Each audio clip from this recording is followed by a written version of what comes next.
예배 드릴 때 찬양하고 기도하는 모습들을 보면 신앙 좋은 사람처럼 보이는데 같이 사역을 해보면 여기저기서 문제가 생기는 경우가 있습니다. 말씀으로 변화되지 못한 사람들이 성숙한 제자 되는 일에는 관심이 없고 열심히 일만 잘 하려고 하다가 좋은 성과, 멋진 작품 만들려고만 하다가 같이 일하는 또 다른 형제의 마음을 상하게 하고 관계를 깨뜨리고 공동체를 깨뜨리기도 하는 일이 종종 있습니다. 아무리 일을 똑바로 하고 정의롭게 하고 매뉴얼대로 일을 정확하게 잘 했다 하더라도 사람 마음 다치게 하면서 관계 깨어뜨리면서 하는 일은 잘못된 일입니다. 사실은 망친 사역입니다. 왜냐하면 사역보다 중요한 것은 사람이기 때문입니다. 왜 그렇습니까? 모든 사역은 결국은 일 자체를 위해서 일을 하는 것이 아니라 사람을 사랑하고 사람을 더 잘 섬기기 위한 도구이기 때문입니다. 도구, 즉 사역이 목적인 사람을 해친다면 그 사역의 본래 의미를 잃어버린 것이죠. 그래서 사역의 성공보다 중요한 것은 온전한 사람 되는 일에 성공하는 겁니다. 예배보다 중요한 것은 예배자입니다.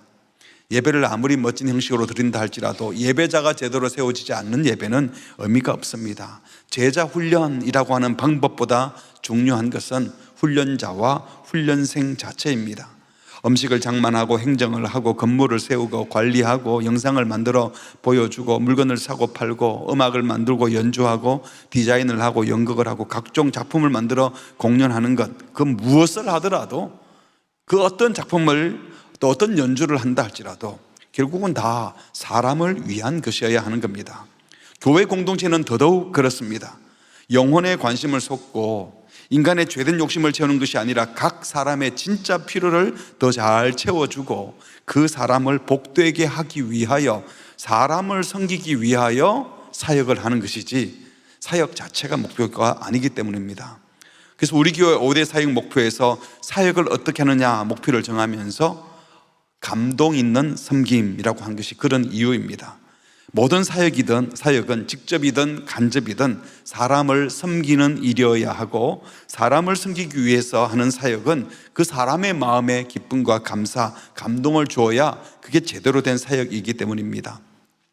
오늘 본문에서 예수님은 이 섬김에 대하여 말씀하면서 중요한 메시지를 던져주십니다. 12제자들이 예수님과 함께 있는 중에 이런 대화가 오고 갔습니다. 35절, 세베대의 아들 야고보와 요한이 12제자 가운데 형제가 있었는데 이 야고보 요한이 예수님께 나와서 선생님, 무엇이든지 우리가 구하는 바를 우리에게 하여 주시기를 원하옵나이다. 뭘 구하는지는 말도 안 하면서 가끔 그러잖아요. 애들이 아빠 들어줄 거죠? 뭐 말해봐. 어쨌든 들어준다고 하면 내가 말할게. 그거나 똑같은 거예요. 뭐든지 우리가 구하는 거 꼭 들어주셔야 돼요. 그랬더니 예수님이 너희에게 뭘 하여 주기를 원하냐, 뭘 구하느냐 되물으셨어요. 그때 제자들이 대답하기를 주의 영광 중에, 이 말은 하나님께서 나라의 왕으로 등극하신다면 우리를 하나는 우편에 하나는 좌편에 앉게 해주십시오. 당신이 왕 될 때 서열 1위는 우리 형제에게 달라는 겁니다. 한심하기 짝이 없는 요청입니다.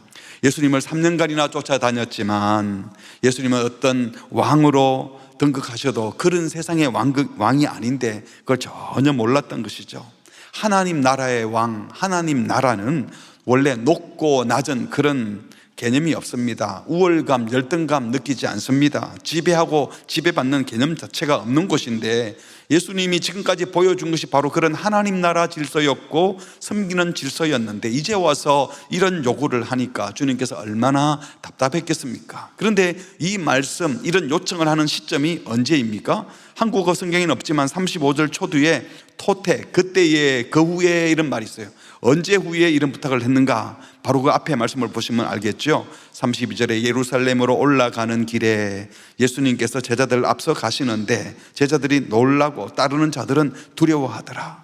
이에 다시 12제자를 데리시고 자기가 당할 일을 말씀하여 이르시되, 자기가 당할 일을 말씀하면서 보라 우리가 예루살렘에 올라가노니, 인자가, 예수님 자기를 가리키는 것이죠, 대제사장들과 서기관들에게 넘겨짐에 먼저 종교 지도자들에게 체포당할 거다.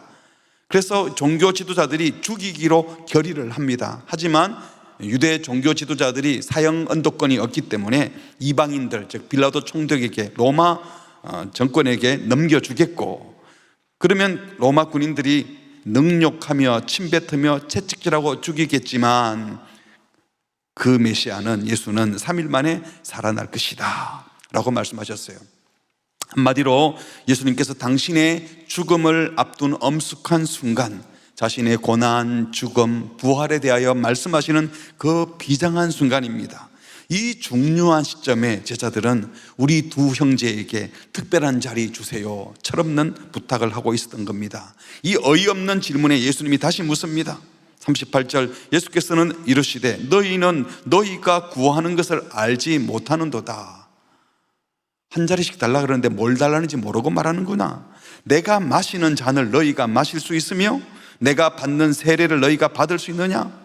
다시 말해서 너희들은 지금 내 좌우편에 앉는 것이 무슨 영광을 누리고 명예를 얻고 권력을 누리는 것처럼 생각하는데 그런 게 아닌 줄을 모르구나. 내가 받을 세례, 내가 먹을 잔은 잔치상에서 쾌락의 잔을 마시는 것이 아니라 고통의 잔이고 죽음의 잔인데 그런 거 감당할 수 있겠냐? 라는 차원에서 너희가 마실 수 있느냐, 받을 수 있느냐라고 물었는데 이 두 사람이 뭔지도 모르면서 무턱대고 대답합니다. 39절, 그들이 말하되 할 수 있나이다.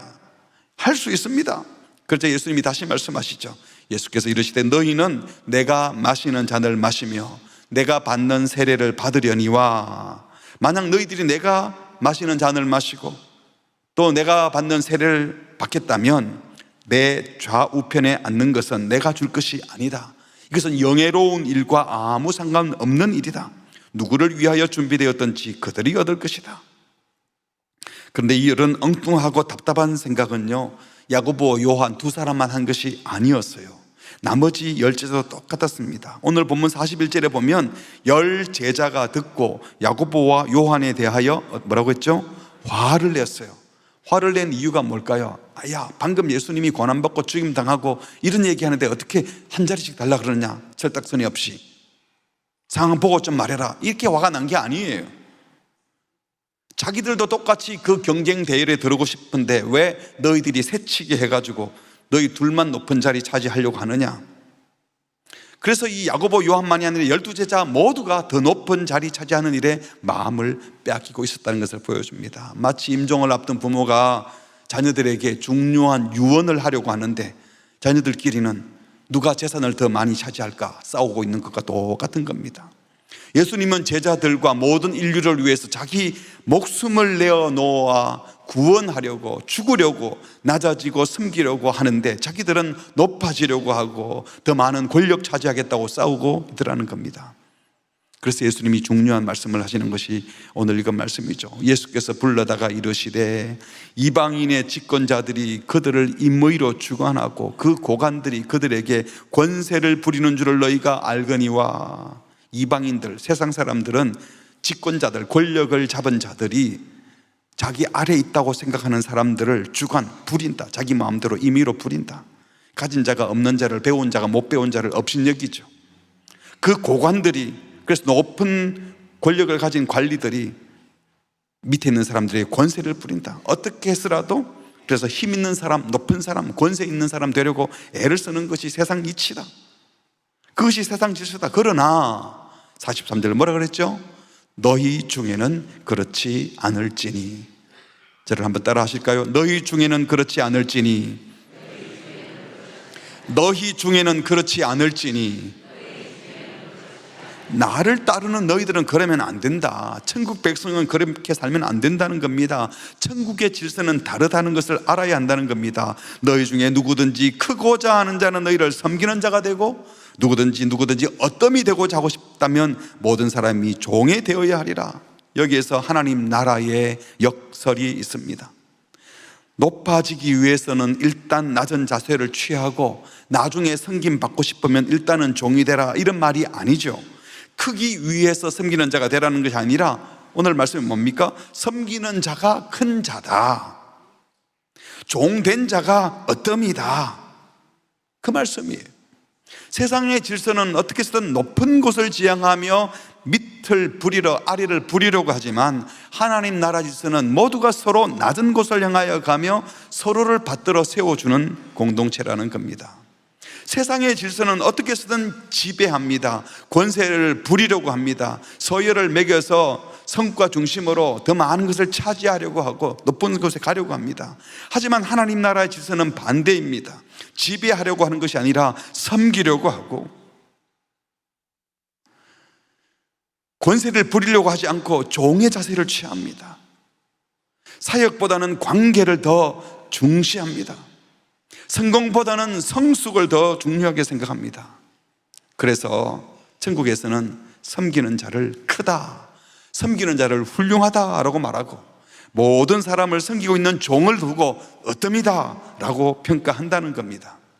어떤 대로면 종하면 나중에는 높아진다 이런 말이 아니라 섬기고 있는 종이 어뜸이다. 섬기는 질서, 서로 종이 되려는 공동체, 그것이 바로 예수를 따르는 교회 공동체의 모습이어야 한다고 말씀하십니다. 이런 공동체를 함께 이루어가기를 바랍니다. 창세기 2장에 보면 여호와 하나님이 이르시되 아담을 만들어 두고 사람 남자 혼자 사는 것이 좋지 아니하니 늘 보기에 좋았다 보기에 좋았다 했는데 남자 혼자 둔 것만 보기 좋지 않았어요. 그래서 하나님께서 내가 그를 위하여 돕는 배필, 히브리 말로 에제르, 돕는 배필 헬퍼를 짓겠다 하고 남자 혼자 좋지 않아 온전하지 않아 보기 좋게 하려고 온전케 하려고 여자를 남자를 돕는 자로 지었다는 것이죠. 결혼 예비 교육할 때 꼭 이 본문을 읽어주면서 물어봅니다. 그렇다면 이 말씀대로 하면 남자와 여자 중에 누가 더 높습니까? 갸우뚱해요. 돕는 자와 도움을 받는 자 중 누가 더 높을까요?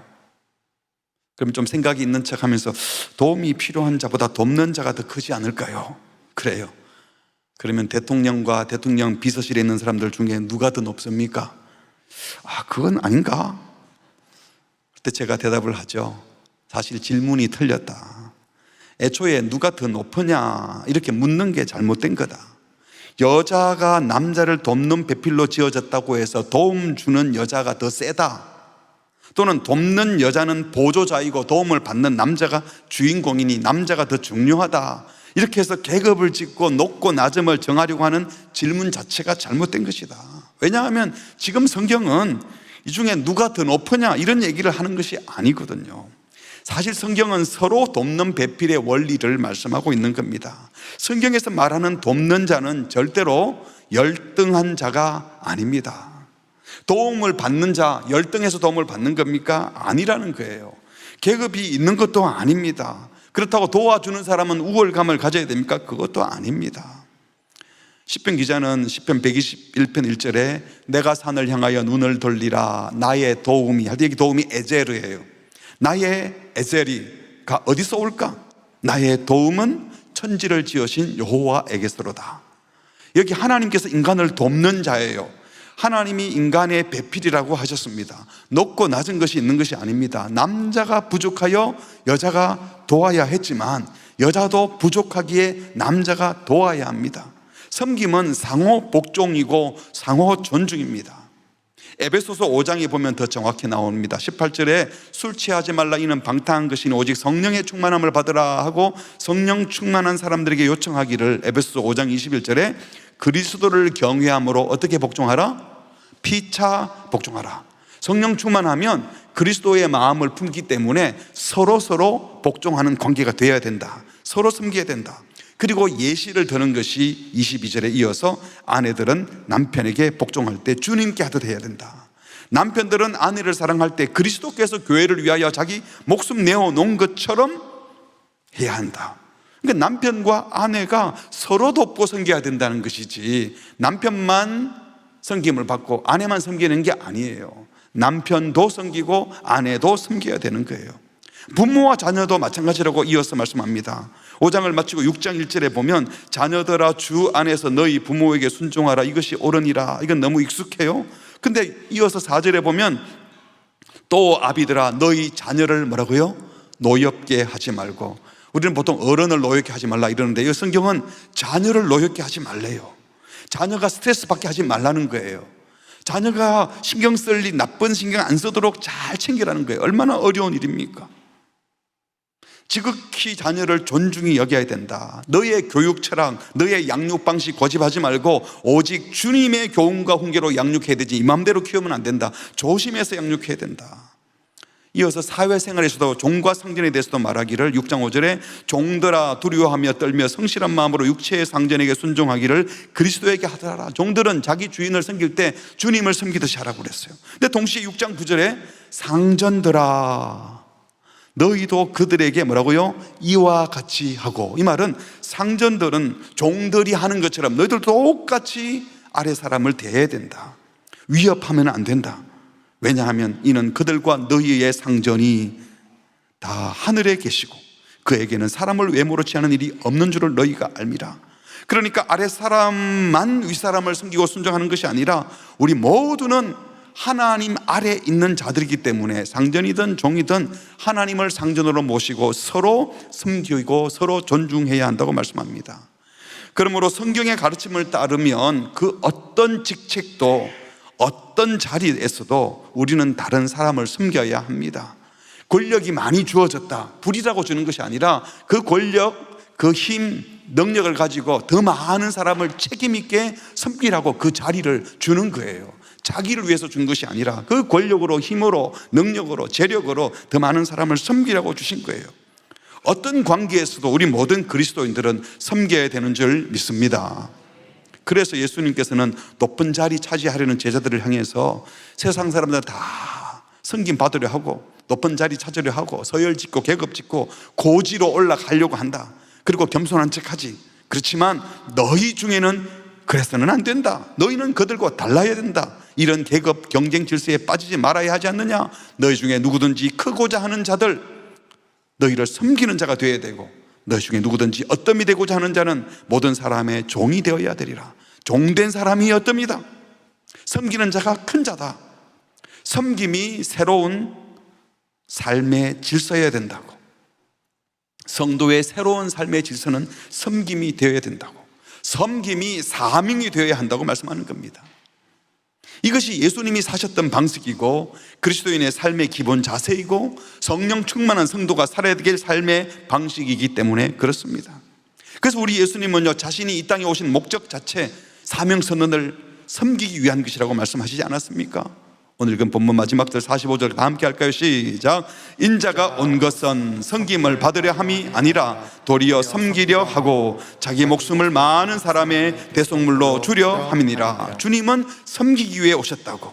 섬기고 섬기다가 그 섬김의 극치인 십자가에 죽으러 오셨어요. 그래서 자기 목숨을 다른 사람의 죄를 용서하는 대속물로 내어놓기까지 섬기는 것, 그것이 예수님이 이 땅에 오신 사명이다. 내 삶의 목적, 목표가 섬기는 것이다. 그러니 그 주님을 따르는 우리도 그 섬김의 사명을 본받아 섬기고 죽기까지 복종하는 삶을 살아야 하는 줄 믿습니다.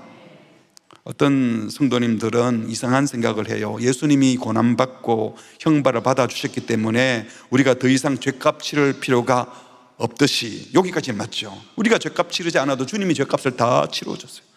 그 다음 하는 말이 예수님이 다 섬겨주셨기 때문에 이제 우리는 더 이상 섬길 필요가 없고 세상 사람들이 우리를 다 섬기게 될 것이다. 우리는 높은 자리에서, 높은 곳에서 대접받는 자리에 있게 될 것이다. 이건 성경을 완전히 오해한 것입니다. 우리 예수님께서 내가 십자가 질 거니까 너희들은 십자가 질 필요 없다고 했나요? 아니잖아요. 누가복음 9장 23절에 또 무리에게 이르시되 아무든지 나를 따라오려거든 자기를 부인하고 날마다 제 십자가를 지고 나를 따르라고 하셨어요.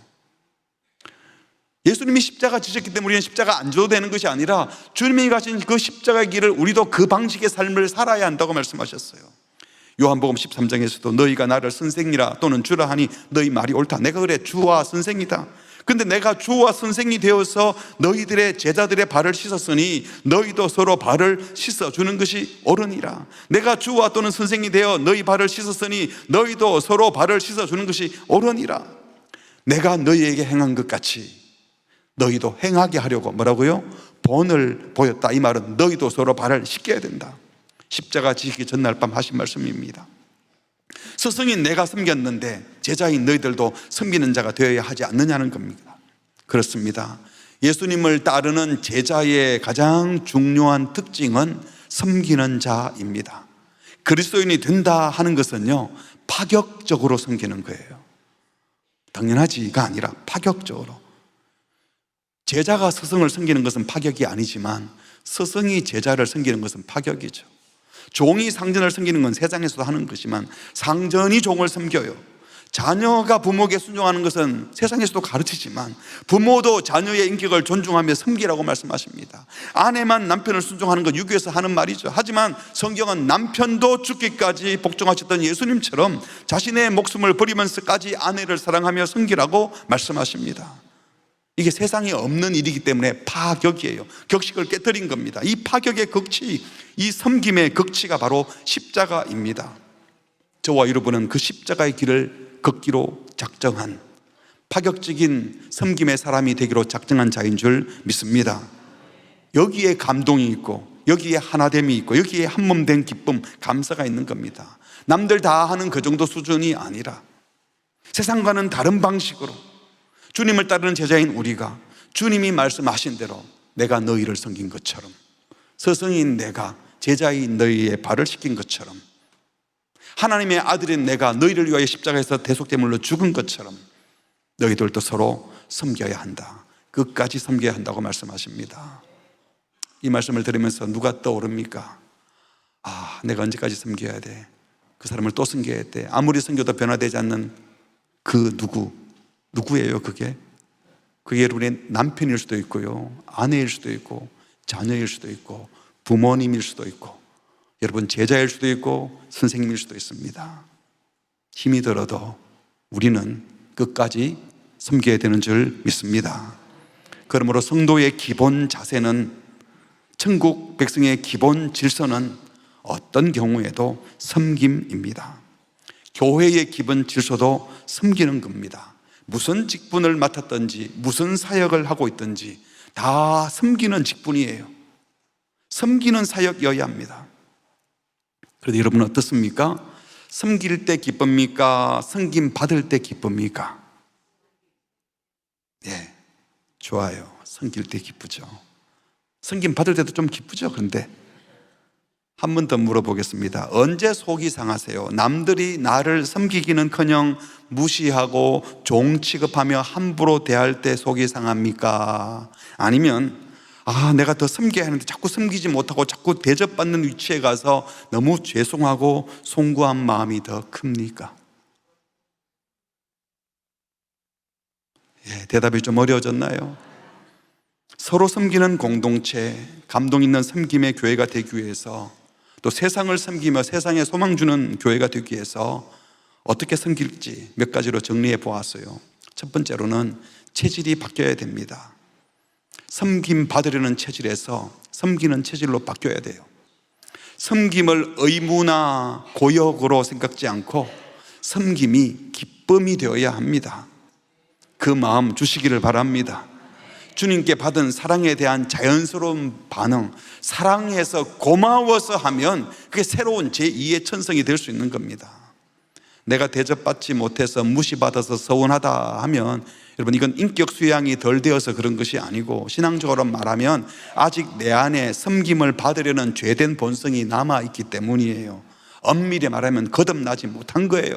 예수의 사랑이, 예수님의 십자가의 죽음이 나를 어떻게 구원했는지 그걸 정말 깨달았다면 달라져야 되지 않겠습니까? 십자가에서 자신의 목숨까지 내어놓으신 주님의 은혜를 입은 경험을 가졌다면, 더러운 내 발을 씻겨주시는 주님의 눈빛을 본 경험이 있다면 어떻게 감히 섬김 받겠노라고 어깨에 힘주고 앉아 있을 수 있겠습니까? 십자가의 은혜를 경험한 사람은 그 삶의 패턴 자체가 달라지는 겁니다. 주님의 섬김을 받은 자는 다른 이들을 섬기는 게 너무 자연스러워져요.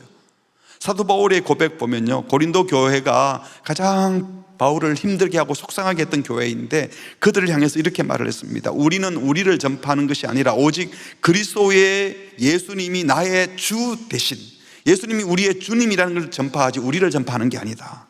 그 다음 이어서 하는 말이, 그러면 우리가 예수의 종된 것을 이렇게 말할 것 같은데, 예수를 위하여 우리가 예수의 종이 아니라 누구의 종? 여러분의 종 된 것을 전파합니다. 예수님이 우리 주님이기 때문에 우리가 그분의 종인 것은 당연하지만 그렇게 말하지 않고 예수님 때문에 저는 여러분의 종이 되었습니다 하고 자연스럽게 말하고 있다는 겁니다. 이런 지나가는 언어 속에 이미 다른 이들을 섬기려는 자세가 배어 있는 겁니다. 섬김이 우리의 말이나 지나가는 행동과 습관과 자세에도 배어 나오기를 주의 이름으로 축복합니다. 두 번째로, 질서를 새롭게 바꿔야 됩니다. 세상 질서와 다른 천국 질서를 정립해야 됩니다. 직책의 상하 관계에 따른 차례와 순서를 정해두는 위계 질서. 세상에는 위계에 따른 질서가 있죠. 그 위치, 그 계급에 따라서 위계 질서를 가지고 상명하복하면요, 이런 신속히 진행됩니다. 말 한마디에 탁탁탁 순종하니까. 군대는 그렇게 해야 돼요. 전쟁터이니까 상명하복. 그러나 계급, 직책, 서열을 따라서 위에서 아래로의 질서를 소중히 여기는 질서는 교회 공동체의 질서는 결코 아닙니다. 한번 따라합시다. 위계가 아니라 관계입니다. 위치나 계급대에서 관계를 짓는 게 아니라 영적인 관계, 사랑의 관계를 짓는. 그래서 한 번 더 따라할까요? 위계 질서가 아니라 서로 섬기는 질서를 세워가야 합니다. 저는 우리 교회 교육자들에게도 교육자실에서 위계 질서 이런 단어를 쓰지 말라 그랬어요. 교회 용어가 아니니까. 교회 안에서 위계가 어디 있어요? 교회의 직분은 그 어떤 것도 계급이 아니에요. 역할일 뿐입니다. 은사에 따라 주어진 역할이에요. 지시하고 명령하는 구조가 아닙니다. 서로의 필요를 묻고 겸손히 부탁하는 문화를 만들어 가야 됩니다. 우리 한국 사회는 특별히 누구를 만나도 자꾸 위계 질서를 세우려고 해요. 누가 높은가 낮은가. 그래서 호칭 문제도 안 쉬워요. 남을 무시하면 안 되니까 그냥 이름 불러도 서양 사람들은 이름 부르고 지내는데 우리 한국 사람들은 꼭 뭐 다 선생님이잖아요. 선생님. 또 저도 식당 가면 저는 항상 사장이 되더라고요. 사장님. 여자분들은 다 사모님. 교회 안에서도 직분이 너무 남발되는 것, 이 최소한 집사님이라고는 불려야 된다는 거죠. 아직도 성도냐, 집사가 못 되고. 여러분, 그런 말이 우스꽝스러운 말인 거 아시죠? 목회자들도 만나면 나이 물어보고 신학교를 몇 회로 졸업했는지, 목사 안수 연도가 언젠지, 노회 전임 연도가 언젠지 이런 거 참 많이 따지더라고요. 그래서 뭐라도 물어보고 나보다 나은 게 있으면 틈을 비집고 들어가서 존경하고 높이려고 물으면 참 좋겠지만 사실은 뭐 그러려고 물어볼 필요도 없죠. 그냥 그런 거 없이 그냥 존중하면 안 됩니까? 그거 모르고도 세워주면 안 되나요? 우리는 본질적이지 않는 내용으로 사람을 평가하고 서열을 매기고 이 사람은 편하게 대해도 되겠구나, 이 사람은 함부로 대하면 안 되겠구나, 이런 생각 자체가 비성경적인 거예요. 성경이 가르치는 질서는 남편과 아내가 서로 섬기는 질서이고 부모와 자식도 서로 섬기는 것이고 상전과 종이 서로 섬겨야 한다고 말씀하십니다. 예수님이 우리를 섬겨주셨습니다. 우리도 주님을 섬깁니다. 이런 차원에서 교회의 모든 직분은 섬기는 직분입니다. 담임 목사, 부목사, 장로, 시무집사, 권사, 서리집사, 성도 뭐 이런 서열은 없습니다.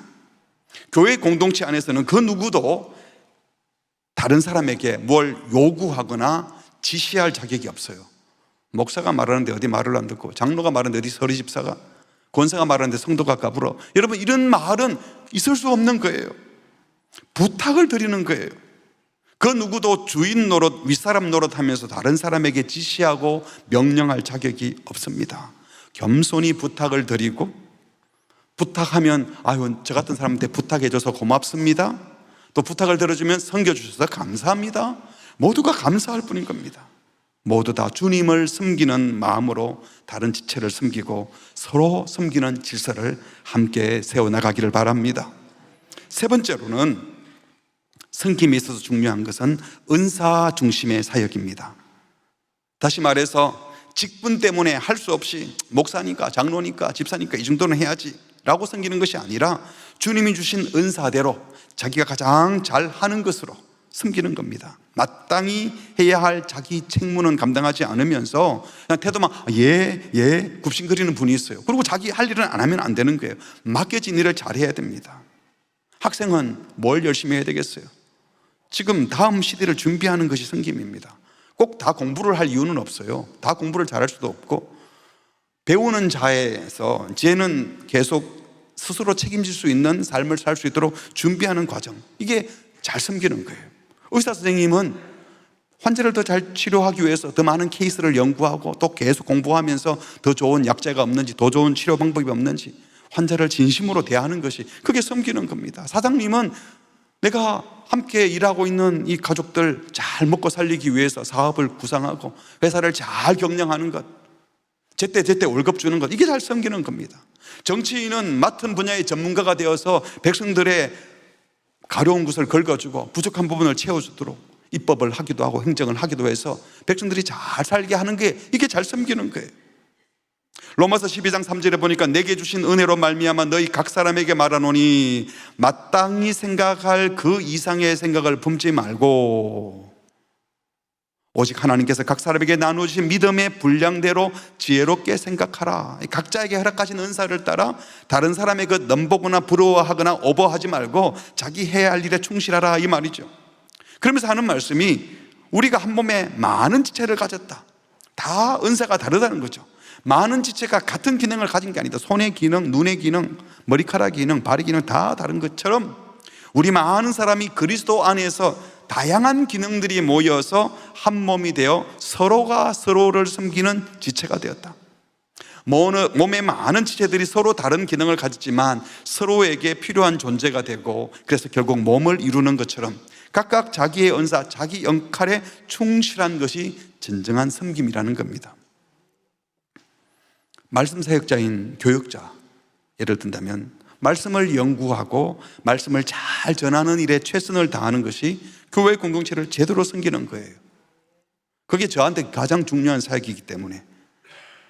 담임 목사인 제가 재정관리, 건물관리, 시설관리, 행정, 신방, 디자인, 이거 진짜 혼자 다 하면 이 사역을 못하는 거죠. 말씀 사역, 제자 훈련 사역, 영혼 돌봄 사역, 이건 못하면서 딴 일을 잘하면서 재능 많다, 우리 목사님 재주가 많아, 그 자기 할 일을 못하는 거잖아요. 그래서 성도들 입장에서는 교육자가 이 말씀을 잘 준비하고 말씀 사역에 전념할 수 있도록 돕는 것이 그 교육자를 섬기는 것이고 주님을 섬기는 일이 될 수 있는 겁니다. 또 모든 성도들은 각자 은사가 다 달라요. 그 은사대로 주신 마음을 따라 섬길 때 본인 마음도 즐겁고 행복하게 섬길 수 있어요. 가운 입고 찬양하는 모습이 이쁘다고 보기 좋다고 해서 음이탈하고 음을 통치하지 못하는 분께서 여기 들어가셔서 막 이상한 소리를 내면 자기도 힘들고 지휘자도 힘들고 다른 대원 다 힘들어지고 주일날 다 힘들어지지 않겠어요? 근데 여기 계신 분들을 보면 찬양을 좋아하고 잘하고 즐기는 분들이 대부분 앉아 계세요. 그러면 연습하는 것도 즐겁고 찬양하는 것도 즐겁고 모든 분들이 행복한 거죠. 모든 사역이 마찬가지입니다. 하나님이 주신 은사를 따라서 주차장에서 사역을 하든 주방에서 사역을 하든 카페에서 사역을 하든 도서관에서 사역을 하든 주일학교 찬양대, 찬양팀, 악기팀, 앙상블, 또 기도대원, 말씀대원, 전도대원, 청소를 하든 아기를 돌보든 청소년을 돌보든 누구를 대하여 사역을 하든 각자에게 주신 은사를 따라 기쁜 마음으로 즐겁게 섬겨야 한다는 겁니다. 그게 잘 섬기는 겁니다. 기본적으로 장로님들은 그 직분을 따라 교인의 대표잖아요. 교인의 대표라는 것은 가만히 있으면 대표가 되는 것이 아니라 교인들의 형편을 살피고 대화하고 신방하고, 그래서 다 순장을 하시지 않습니까? 순장반에 와서 다른 순장님들의 얘기를 듣고 그러면서 그들의 마음을 잘 읽어내는 것이 교인의 대표 역할을 하는 것입니다. 그런 상태에서 정책도 결정하고 교회를 돌보는 거예요. 권사님과 집사님들도 다를 바가 없습니다. 모두 다 몸된 교회의 지체로서 또 각자 주신 은사를 따라서 내게 맡겨진 영혼들을 섬기면서 또 그 은사로 다른 사역도 찾아 섬겨야 하는 것입니다. 각자 내게 주신 은사를 찾아 섬기고 또 교회 공동체에 야 이거 꼭 필요한데 할 수 있는 사람이 없네, 그래도 나는 조금이라도 할 수 있는데 아무도 없다면 내가 좀 부족해도 조금이라도 할 수 있는 그 사람이 또 섬기는 겁니다. 그리고 또 진짜 그 은사가 필요하면 주님 우리 공동체 이건 꼭 필요한데 이 은사를 가진 분이 없는데 제게 그 은사를 주세요. 섬기기 위하여 공동체를 세우기 위하여 은사를 구하면 주님이 그 은사도 주시는 줄 믿습니다. 네 번째로 일보다도 훈련을 먼저 해야 됩니다. 훈련 우선. 훈련을 통해서 먼저 온전한 인격을 갖추고 사역해야 하는 거예요. 그러고 난 다음 자기를 세우는 것이 아니라 공동체를 세우는 자가 되도록 섬겨야 합니다. 에베소 4장에 보니까 그가 혹은 사도로 혹은 선지자로 혹은 복음 전하는 자, 딱 말씀 사역자들 아닙니까? 목사 즉 교사로 주셨으니, 이 교육자를 주신 목적이 뭐라고 합니까? 이는 첫 번째로 성도를 온전하게 하며, 온전한 성도를 세우는 것, 우리로 말하면 제자 훈련을 하고 사람을 세우는 일이에요. 두 번째로 봉사의 일을 하게 하며, 그리고 세 번째로 그리스도의 몸을 세우려 합니다. 이 세 가지 순서가 매우 중요해요.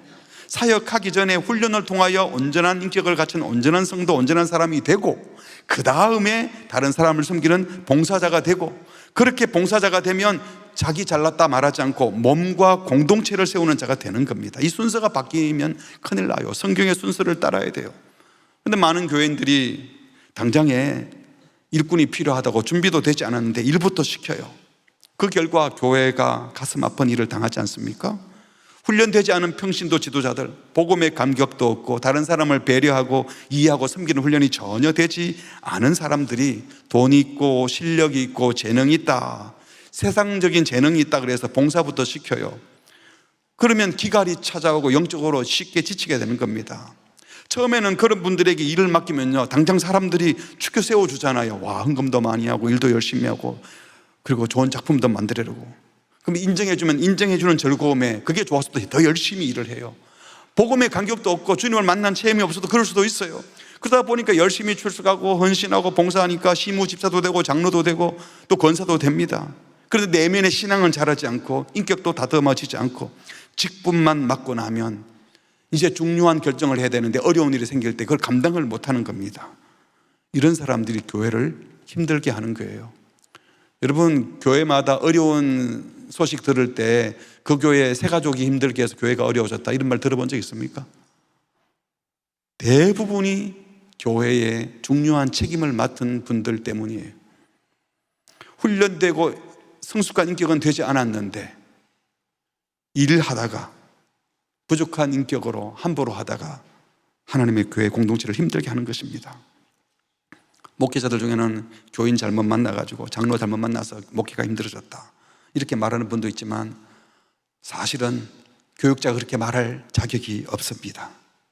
교육자가 교회를 맡기신 주님의 명령대로 순종하지 않고 함부로 사람을 세우고 일 잘한다고 하면 일 맡기고 그러다가 그런 문제가 생긴 겁니다. 순종하지 못한 대가를 지불하는 겁니다. 그러므로 교육자가 교회에서 해야 될 최우선의 일은, 최선을 다해서 섬겨야 될 일은 성도를 온전한 하나님의 말씀으로 가르치고 훈련하며 양육하는 일입니다. 그리고 점검하는 겁니다. 훈련받아도 다 장로가 되고 훈련받아도 다 권사가 되고 다 지도자가 되는 건 아니죠. 훈련을 통하여 점검을 하는 겁니다. 실제로 우리 교회도 2, 3년 제자훈련, 사역훈련 했다고 해서 다 온전한 인격이 되지 않아요. 훈련을 다 마쳤는데도 여전히 성숙되지 못하고 부족한데도 또 직분을 맡깁니다. 저같이 목사가 되는 경우도 있습니다. 다 완비되어서 목사가 된 건 아니지 않습니까? 하지만 최소한 이 순서를 따라 온전한 인격, 주님 닮으려는 일을 먼저 힘을 쓰고, 그러면서 봉사의 일을 하고, 사역의 성과보다 각 사람을 온전한 인격으로 세워가는 것을 더 소중히 여기고, 사역을 하면서도 사람을 생각할 줄 아는 사람, 자기 이름을 내는 것보다 그리스도의 몸을 세우는 것을 최종 목적으로 하는 이 자세는 분명해야 할 줄 믿습니다. 그래서 성도를 온전케 하는 일을 먼저 하고 봉사의 일을 감당하고, 그렇게 훈련받은 자들이 봉사의 일, 사역의 일을 감당할 때 사역만 하는 것이 아니라 결국 그들이 몸된 교회, 그리스도의 몸을 건강하게 세우게 되는 겁니다. 사랑하는 성도 여러분, 교회에 들어온 순서대로 일을 하는 것이 아니라 말씀대로 훈련되고 갖추어진 사람이 쓰임받는 교회가 되기를 바랍니다. 말씀으로 섬길 준비된 자가 은사대로 섬길 수 있는 교회가 되기를 바랍니다. 말씀을 맺습니다. 성숙한 성도는 예수님의 마음을 읽을 줄 아는 사람입니다. 자녀도, 성숙한 자녀는 부모의 마음을 헤아리는 자녀죠. 부모가 뭘 좋아하는지, 뭘 싫어하는지. 오늘 예수님의 제자들은 3년간이나 훈련받고 이제 곧 며칠 있으면 예수님 십자가에 죽으실 건데 그 순간에도 더 높은 자리 차지하겠다고 예수님 마음을 상하게 했습니다. 이 제자들처럼 예수님 마음 상하게 하지 않고 섬기신 예수님을 따라 우리 모두 섬기는 종이 되기를 바랍니다.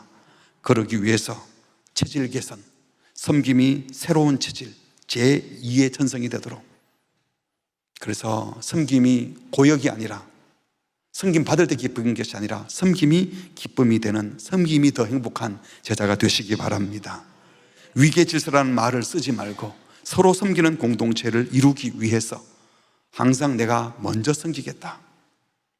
그 대상이 여러분의 남편이기도 하고 아내이기도 하고 여러분 자녀이기도 하고 부모이기도 하고 여러분 제자이기도 하고 선생님이기도 하고 직장의 상사일 수도 있고 여러분이 같이 데리고 일하는 사람일 수도 있어요. 내가 먼저 섬기는 자가 되시기 바랍니다.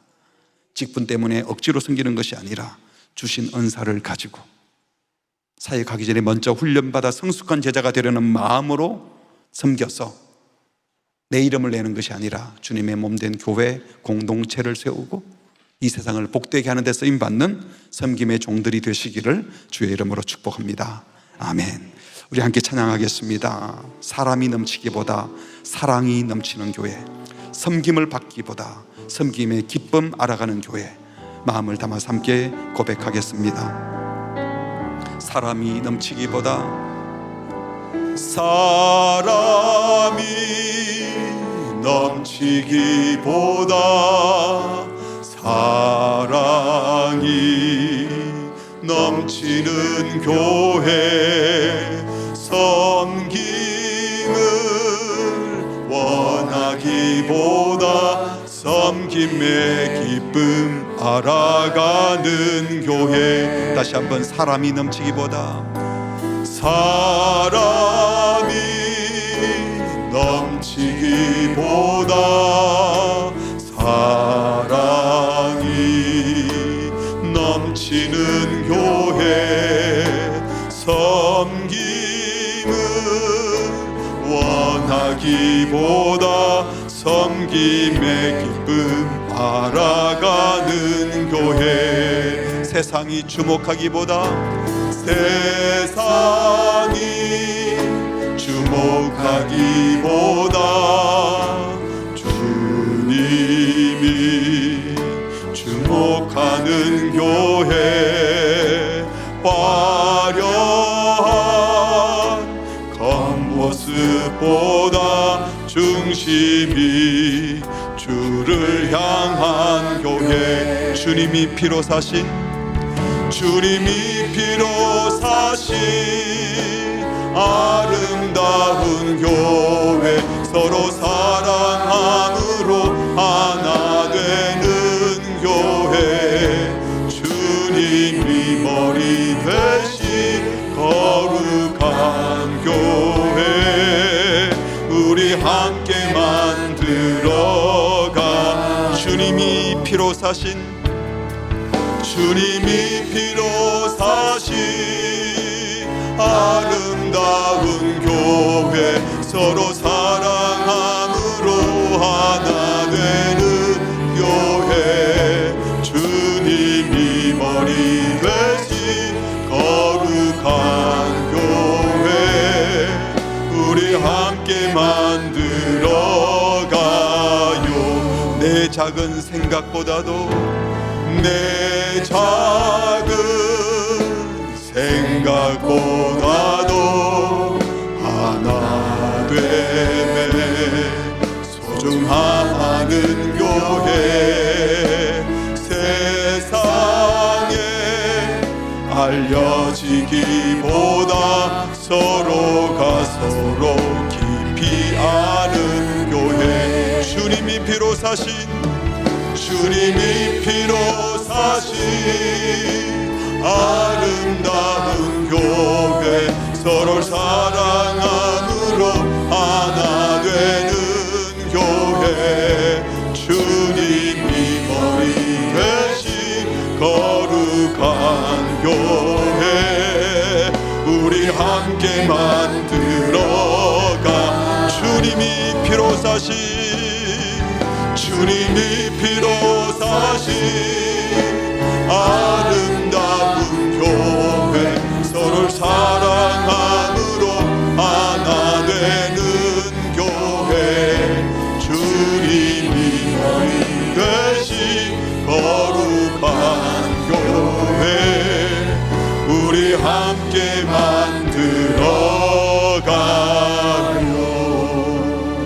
우리 같이 기도하겠습니다.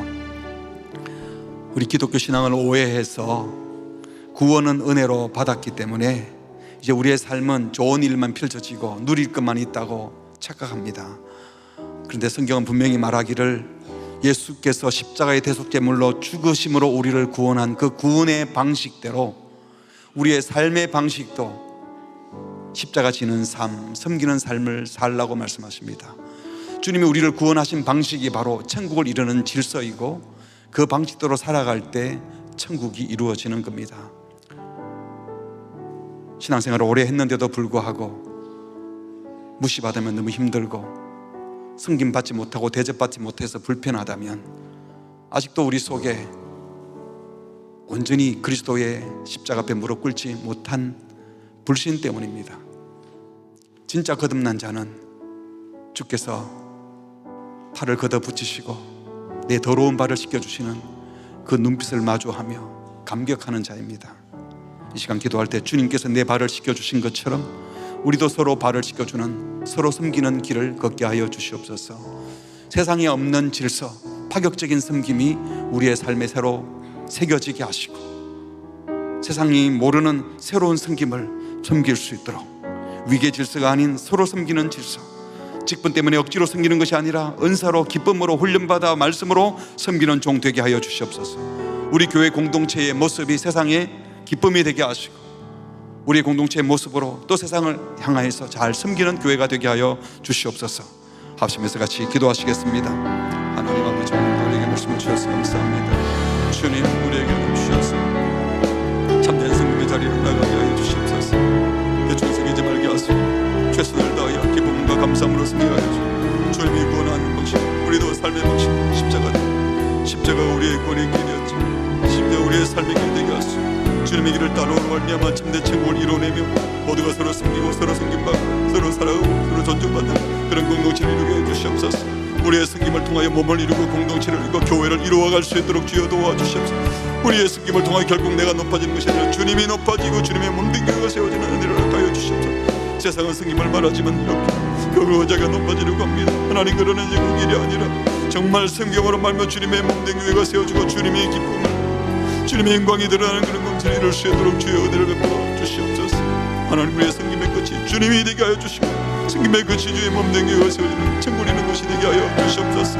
하나님이 우리 한 주간을 살아가는 동안에 하나님의 섬김이 기쁨이 되게 하시고 기꺼이 섬길 수 있는 은혜를 허락하여 주시옵소서. 주의 말씀 들어가서 여기서 은사로 섬기게 하시고 맡겨진 데서 잘 섬기게 하여 섬김의 기쁨이 넘쳐날 수 있도록 주님 도와주시옵소서. 오늘도 그렇게 일하신 주님을 기대합니다. 바라봅니다. 주님 역사하여 주시고 우리와 함께하여 주시옵소서. 주님 영광 거두어 주시옵소서. 주님 영광 주시옵소서.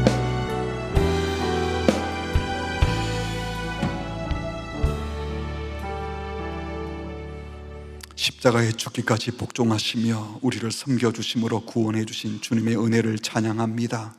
십자가가 우리의 구원의 길이었던 것처럼 우리가 믿음의 길을, 십자가의 길을 기꺼이 걷게 하여 주시옵소서. 주님이 우리를 섬겨주셨던 것처럼 우리도 기꺼이 섬기는 자가 되게 하여 주시옵소서. 세상도 겸손을 얘기하고 섬김을 얘기하지만 결국은 존중받고 인정받는 자리 가기 위하여 껍데기 섬김을 섬기지만 우리 성도들은 끝까지 섬기되 섬김의 목적이 주님의 몸된 교회가 세워지고 주님 나라가 이루어지고 주님의 이름이 높임 받도록 하기 위하여 끝까지 섬기는 종들 되게 하여 주시옵소서. 세상이 만들어둔 위계 질서, 경쟁 질서에 빨려들지 말게 하시고 말려들지 말게 하시고 하나님 나라의 질서를 가지고 내가 먼저 섬기는 자들 되게 하여 주시옵소서. 직분 때문에 어쩔 수 없이 섬기는 것이 아니라 은사로 섬기고 맡겨진 사역으로 기쁘게 섬기되 사역하기 전에 주님 닮기 위하여 온전한 주의 제자 되기 위하여 힘쓰며 섬기는 종들 되게 하시사 결국은 성숙한 제자 되어 주님의 몸된 교회를 건강하게 세워가게 하여 주시옵소서. 이번 한 주간도 우리가 만나는 모든 이들에게, 모든 가족들에게, 모든 관계에서 우리가 먼저 나서서 섬기는 자들 되게 하여 주시옵소서. 예수님의 이름으로 기도합니다. 아멘.